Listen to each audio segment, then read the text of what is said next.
Hey guys, Chris from the Ultimate Recycler, and it's the next part of our farm trip. This is episode 73 and it's still Tuesday. I got here just before lunchtime. Yesterday's episode was about, trying to get to the tip, which we failed at. Managed to get the ute going. It's been running for a fair bit this afternoon, so the battery should be okay. I haven't put the stock crate on the trailer yet, but that's something I've got to do. It's cooled off a bit now, but it was quite hot earlier on. I've had some success too with the modem inside. We couldn't get that to work when I first got here, and it turns out it probably just had a bit of a hissy fit with the power pole being connected and the power going on and off and on and off.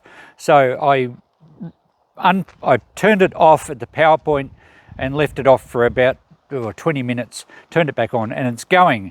But then I've had most of the afternoon trying to upload video clips from my phone data, so it's been a bit of a nightmare, but that's sorted out now, and that video as we speak is nearly ready to go up. This one you'll probably see the following day. All right, so let's go and have a look at this stock crate. I've got to get it on the trailer, but I think I'll have to load the trailer first. So I backed over here and I was just going to lay it down, but it actually sits on the top rails of the trailer and it's supposed to be bolted down. Now, there was a time when I could go to Dad's old workshop and find suitable bolts, but it's all been cleaned up. So I'm probably going to have to bring bolts back next time, or maybe try and duck into town tomorrow and buy some. It's only going to need 4, but the trouble is it's got a gate on the back of it and a rail across the top. So when it lies on the trailer, I'm not going to be able to get those big wheels in. So I think I'm going to have to load the trailer with the big heavy wheels first, then come back over here and lay the stock crate down over the top of them. So that's the plan. I think I can lay it down on my own. I managed to stand it up. It's not overly heavy, and if I sort of lay it down and then slide it on, although we'll be limited to how flat we can get it with the wheels on there.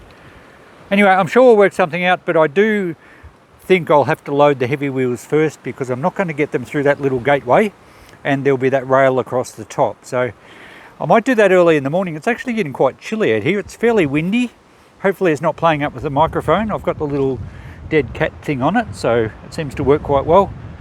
But it's not a bad day really, considering it's mid-February, which is still well and truly within our summer, and it could have quite easily been 45 degrees and terrible conditions, but it's pretty reasonable. So we'll get back to that stock crate and loading the trailer in the morning.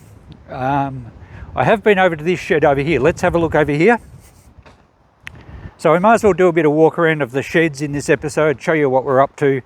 Anyone that's been following the episode will appreciate there's been a lot of stuff going out of these sheds. Remember, there was a retro caravan in that one. So this one's tidied up pretty well. There's not much here that I have to deal with. In fact, I don't think there's anything really. The guy that bought the old binder in the other shed still hasn't come and got it, which is a little bit annoying. He was supposed to pick it up by now. There are binder parts in these little drums, and I did tell him that he can help himself. Hopefully he takes all of it, because I don't really want it. And whatever he doesn't take, well, Ross will probably inherit with the shed. A little bit of firewood that can stay here. You can see now that the power pole's beautiful and straight. It's a concrete pole. It used to be a timber pole. And you may remember an episode, I think I even used it as a thumbnail, where that pole was leaning that way. And what that meant was that the wire that went across was almost touching the top of the shed. So it was quite dangerous. But Ross has reorganised things. He's actually got the main power line underground now. It hasn't been connected yet, but it's going to be underground, which will be much more practical for him bringing machinery through here, because overhead power lines are quite risky. I've cleaned out some of the junk from the UTV. It needs a good wash up, and it's got a dead battery, so I might see if we can get that going tomorrow. It has almost as many spider webs, possibly more than what the ute had. So if I can get it running, I'll take it over and pressure wash it and give that a bit of a clean up, and Steve will pick that up when he gets a truck over here. And that pretty well then finishes this shed. Let's go and have a look in the one over here. This is the old binder here that the guy was supposed to get. He's purchased it. He paid me $500 for it, and I had given him Ross's number, and he was supposed to tee up to come and pick it up. It shouldn't be a real problem. I was just expecting it to be gone. I've been finding a few other binder parts that I've put on the platform there for him. There's a little bit more scrap metal there, which I was going to talk to you about in the last episode. We'll mention that again shortly when we get over to the other shed. These hopper things just have firewood in them.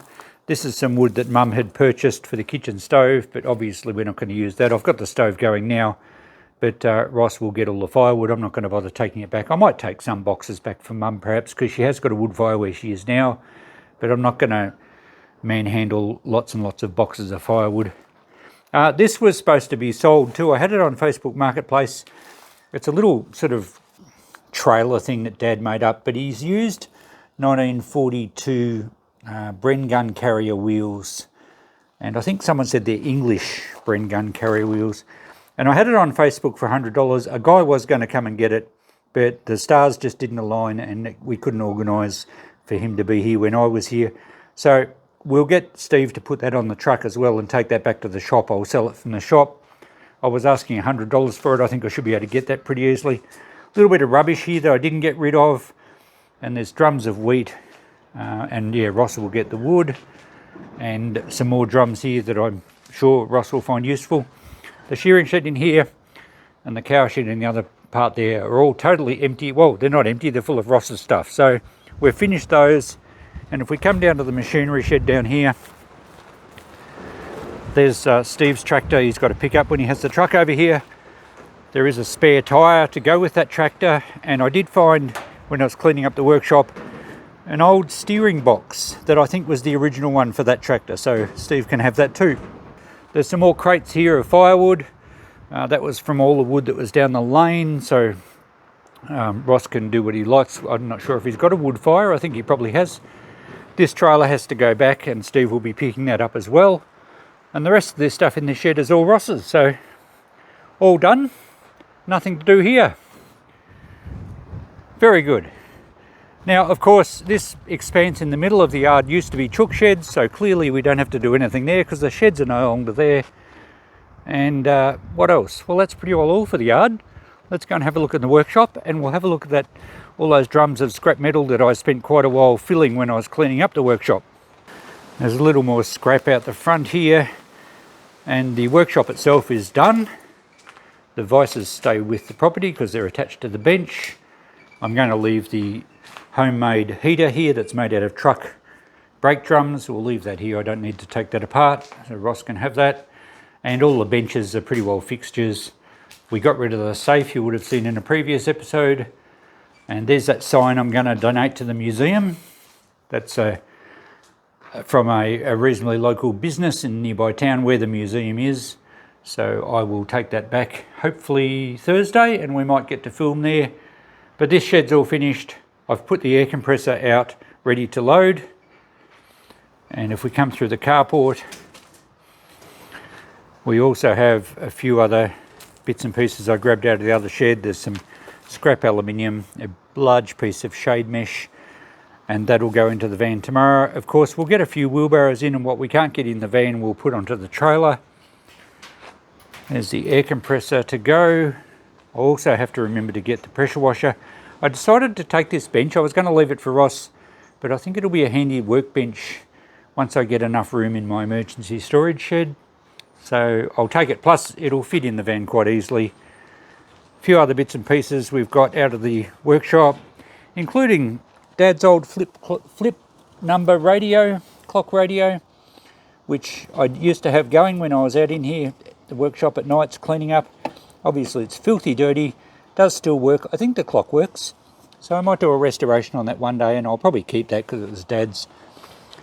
These wheels are what I've got to put in the trailer. And Mum's shed here is, let's turn the light on, really just some boxes and tubs. I'm going to take some of the milk crates in that back, but the cardboard boxes aren't any good to me.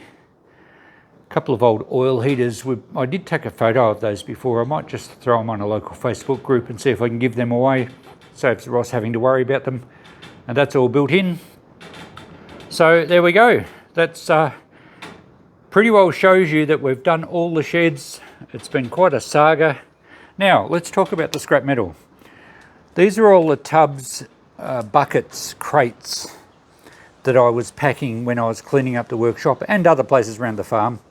There's a lot of weight here that I didn't add it up, but there's about 30 kilos in each bucket and crate.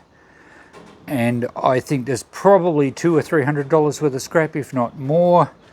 And I was going to take it back to Ngambia and then take a load to Melbourne, but you know, it's just too much manhandling, double handling. I'd have to take it out of the van when I got home and then reload it to go to Melbourne another time, because the price of scrap's dropped a bit and I just don't have time at the moment. And I've really got nowhere to store it. So I've decided I'll leave it with Ross. He seems okay with it. Or maybe he was just being polite, but you know, he's going to generate some scrap metal from his farm, and it will certainly be a few $100s worth, so he can have all that. Saves me having to deal with it. I might take the stainless steel tub, and I might take the ladder frames being aluminium, but the rest of it, all the heavy steel, can stay here, and that way I don't have to worry about loading it, loading it again, taking it to the scrapyard, unloading it, and I just don't have that much time at the moment, when probably I never will, to be honest. So yeah, so that leaves us with not a lot to load. Air compressor, trolley, this bench, a few wheelbarrows, a little bit of scrap metal, stuff in the trailer. We're not going to have a very big load in the van, but oh well, I'll probably get most of the wheelbarrows in. It saves trying to prop them in the trailer and tie them down. So there we go, that's the plan for tomorrow, and then Thursday morning, fairly early, I'd like to get going, hit the road, and we'll see if we can visit this museum on the way. It's the next morning now, guys. I thought I'd finish this episode up now. I did load a little bit of stuff in the van last night, got a few more things organised, not very exciting, spent most of the night trying to get a video up for you guys. So I'll finish this episode up now. I'll start the next one right away, which will be loading the trailer, getting some stuff packed in the van, see if we can get the UTV started. That'll be next episode, which will probably be tomorrow night. Thanks for watching. We'll catch you then. Bye for now.